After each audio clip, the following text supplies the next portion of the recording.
content is king, and we've all heard that, context is God. The word that every person in here is going to care about over the next 10 to 15 years is context. We are now getting more data on people than ever before. You know why? You've all reconnected with people that you hadn't talked to in 20 years. You know what they're saying on Facebook? Snickers are delicious. One thing that we are not talking anywhere close to enough about is that communication has been disrupted. The way we communicate as human beings has been massively, fundamentally disrupted and changed. There are grown-ass men in this room that texted in the last 24 hours the following thing: OMG. Technology doesn't give a fuck about you or me. It's just gonna continue to move and change. And we are living through the biggest shift ever. Let's talk about B2B for a second. We are now living in a world where you can figure out exactly who you're looking for to sell to by going into LinkedIn.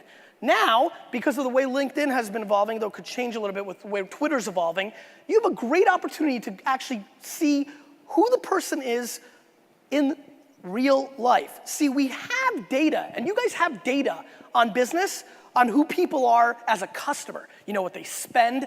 I know a shitload about you if you're a wine customer of WineLibrary.com from a wine standpoint. I know that you drink fucking Pinot Grigio, right?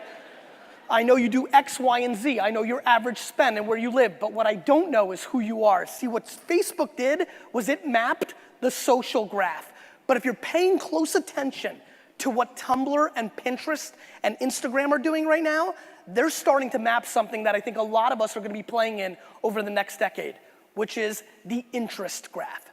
My friends, I'm telling you right now, the interest graph really matters. Here's why. You can know a whole lot about me, but if you know that I love and live for the New York Jets, then you have a much better chance of selling me.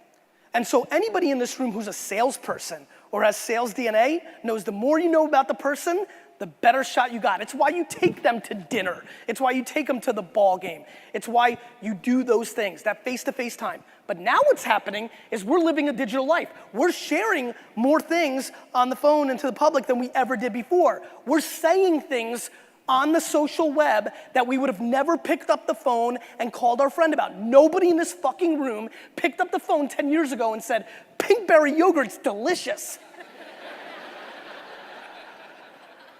But you're all doing that now. And what that does is creates context on who you are and what you like. And if you use that, I mean, to think about how to do business in a B2B world today, it's so fucking easy. Jesus, you go to LinkedIn, you find out who the fucker is, then you find them on social, you watch what they like, and you reverse engineer the whole thing. It takes 8 seconds. Let's do it. I mean